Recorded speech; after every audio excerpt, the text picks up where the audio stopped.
कुछ दिनों बाद ईद आ गई थी, इसलिए मैं अपने चच्चू के घर गई। वहां मेरी सल्लन से मुलाकात हो गई। शाम को सल्लन मुझे अपने कमरे में ले गया और मेरी बड़ी तारीफ करने लगा। मंतशा, तुम तो 14वीं का चांद लगती हो।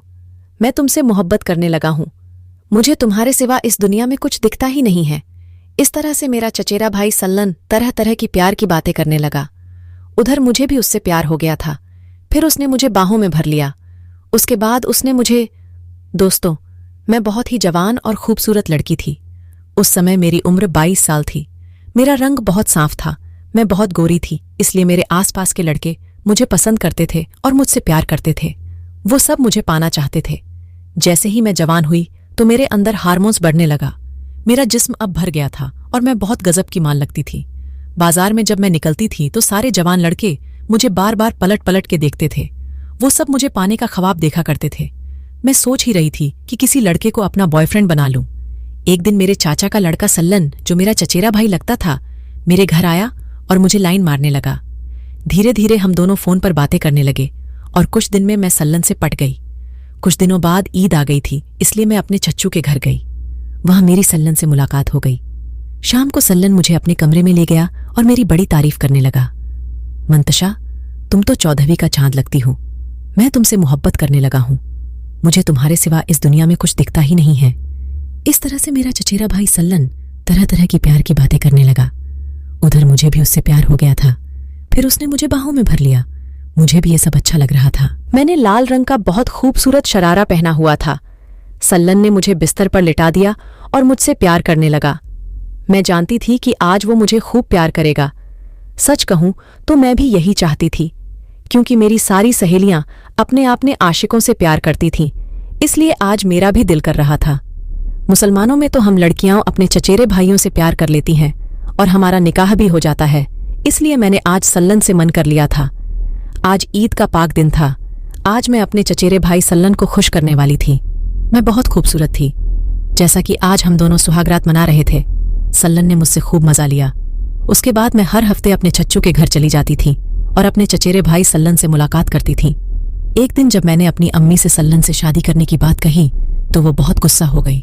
कुछ दिनों में मेरी शादी हुसैन नाम के लड़के से कर दी गई। अब मेरी जिंदगी पूरी तरह से बदल गई थी। अब मैं अपने शौहर के साथ रहने लगी थी, पर बार बार मुझे अपने सल्लन की याद आती रहती थी। मेरा शौहर ओवंटो चलाने का काम करता था।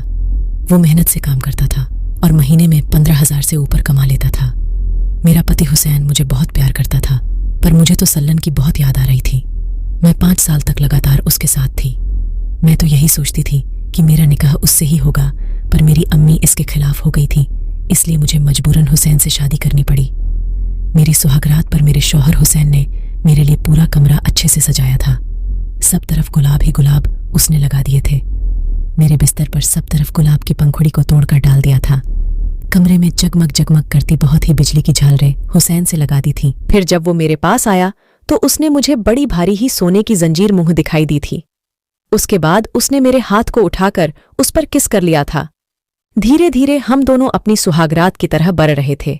मुझे बहुत अच्छा लग रहा था। उस रात मेरे शौहर ने मुझे खूब प्यार किया, जैसा सल्लन मुझे करता था। इस तरह से मेरी शादी अच्छे से निकल पड़ी। मेरे शौहर सुबह 8 बजे ही ऑटो लेकर चले जाते और रात में 9 बजे आते हैं। कुछ दिनों बाद मेरे फोन पर मेरे चचेरे भाई सल्लन का फोन आया। मैं उसे दिलो जान से प्यार करती थी। मंतशा, कैसी हो और तुम्हारे शौहर कैसे हैं? सल्लन ने पूछा। मैं अच्छी हूं। मेरे शौहर भी ठीक है। मुझे बहुत प्यार करते हैं, मैंने कहा। उसके बाद मैं उससे बात करने लगी। लगभग 2 घंटे तक मेरे पुराने आशिक सल्लन से बात होती रही। यार मंतशा, कितने दिन हो गए, तेरी बहुत याद आती है, मेरा चचेरा भाई सल्लन बोला। तो आज सुबह 12 बजे मुझसे मिलने आ जाओ, मैंने कहा। और जान, तुम्हारा पति? सल्लन बोला। अरे वो तो ओवंटो चलाते हैं, सुबह जाते हैं तो रात में आते हैं, मैंने कहा। उसके बाद मैं नहाने चली गई। नहा धोकर मैंने घर में ही फेशियल कर लिया और एक अच्छा नया सूट पहन लिया। मैं बिल्कुल कोई रानी लग रही थी और बहुत खूबसूरत दिख रही थी। दोपहर 12 बजे मेरा पुराना आशिक, मेरा चचेरा भाई सल्लन, मेरे घर आ गया। चाय नाश्ता के बाद उसने मुझसे खूब सारी बातें की और खूब सारा प्यार भी किया। दोस्तों, अगर आपको मेरी ये स्टोरी अच्छी लगी हो तो प्लीज कमेंट में जरूर बताएं और अपने दोस्तों को भी शेयर करें और इस चैनल को लाइक और सब्सक्राइब करना ना भूलें। मिलते हैं कल एक नई स्टोरी के साथ। तब तक आप अपना ख्याल रखना।